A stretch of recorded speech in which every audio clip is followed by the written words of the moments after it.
शांति। आज 23/8/2024 बाबा के महावाक्य हैं। मीठे बच्चे, दुख हरता सुख करता शिव बाबा को याद करो तो तुम्हारे सब दुख दूर हो जाएंगे।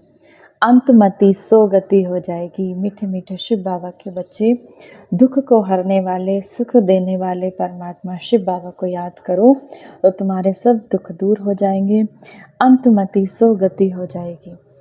प्रश्न है, शिव बाबा ने तुम बच्चों को चलते फिरते याद में रहने का डायरेक्शन दिया है क्यों?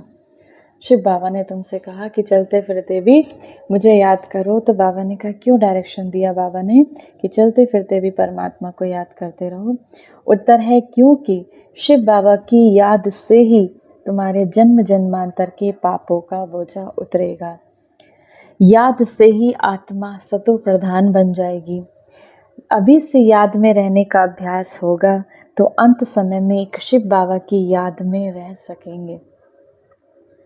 अंत काल के लिए गायन है, अंत के समय के लिए गायन है कि जब शरीर से प्राण छूटे तो बाबा कहते हैं उस समय के लिए गायन है। अंत काल जो स्त्री सिमरे, जो अंत काल में स्त्री को सिमरता है वैसे ही योनि में जन्म लेगा। अंत काल में पुत्र को सिमरे तो वैसे ही योनि में जन्म लेगा।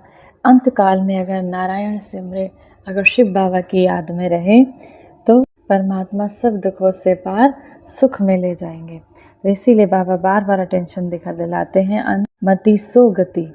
शिव बाबा को याद करने से 21 जन्मों का सुख सामने आ जाता है। शिव बाबा जैसी मीठी चीज़ इस दुनिया में कोई है नहीं। इसीलिए बाबा का डायरेक्शन है, चलते फिरते मुझे ही याद करो। शिव बाबा कहते हैं चलते फिरते मुझे ही याद करो। धारणा के लिए मुख्य सार है, पहला नंबर, इन आँखों से बुरा नहीं देखना है। शिव बाबा ने जो ज्ञान का तीसरा नेत्र दिया है उस सिविल नेत्र से ही देखना है। सतो प्रधान बनने का पूरा पूरा पुरुषार्थ करना है।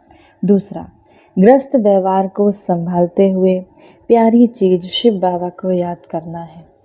अवस्था ऐसी जमानी है जो अंत काल में एक शिव बाबा के सिवाय दूसरा कुछ भी याद ना आए। अवस्था ऐसी जमानी है जो अंत समय में एक शिव बाबा के सिवाय दूसरा कुछ भी याद ना आए। वरदान है, अपनी श्रेष्ठ वृत्ति द्वारा विश्व का वातावरण परिवर्तन करने वाले आधार मूर्त भव। आप बच्चे सिर्फ अपने जीवन के लिए आधार नहीं हो, लेकिन विश्व की सर्व आत्माओं के आधार मूर्त हो। आपकी श्रेष्ठ वृत्ति से विश्व का वातावरण परिवर्तन हो रहा है। आपकी पवित्र दृष्टि से विश्व की आत्माएं और प्रगति दोनों पवित्र बन रही हैं। दृष्टि से सृष्टि बदल रही है। आपके श्रेष्ठ कर्मों से श्रेष्ठाचारी दुनिया बन रही है। जब आप इतनी बड़ी जिम्मेदारी के ताजधारी बनते हो तब भविष्य में ताज तख्त मिलता है। बाबा बच्चों से कह रहे हैं आपके ऊपर इस सृष्टि को पावन करने की जिम्मेदारी है। अपने जीवन के लिए आधार नहीं हो बल्कि विश्व की सर्व आत्माओं के आधार मूर्त हो। आपके वाइब्रेशन इस संसार में फैलते हैं। आपकी वृत्ति से संसार का परिवर्तन हो रहा है। आपकी पवित्र दृष्टि से ये संसार परिवर्तन हो रहा है, पवित्र हो रहा है। तो बाबा ने अपने बच्चों को ऐसी जिम्मेदारी सौंपी है।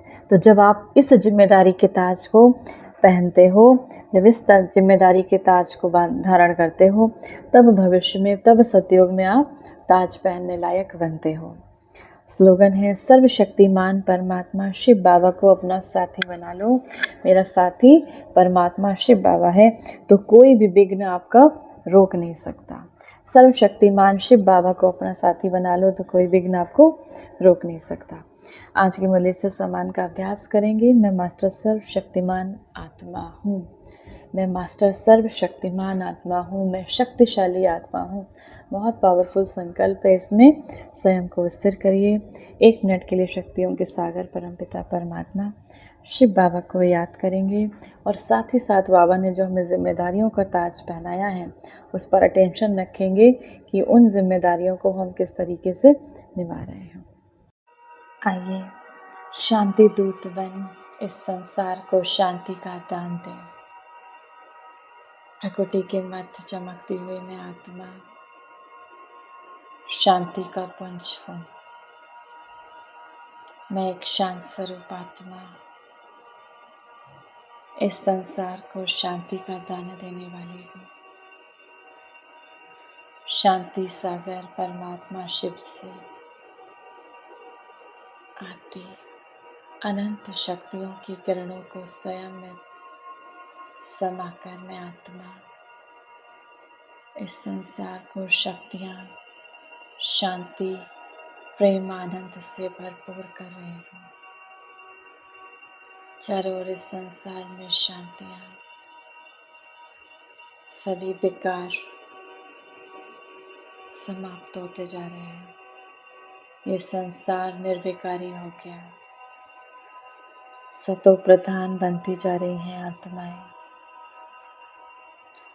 शांति, प्रेम, आनंद, सुख, ज्ञान की किरणों से भरपूर होती जा रही हैं आत्माएं।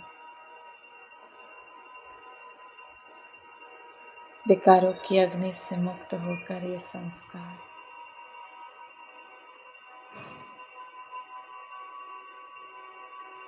शांत स्वरूप बन गया, प्रेममय बन गया। चारों ओर इस संसार में शांति ही शांति।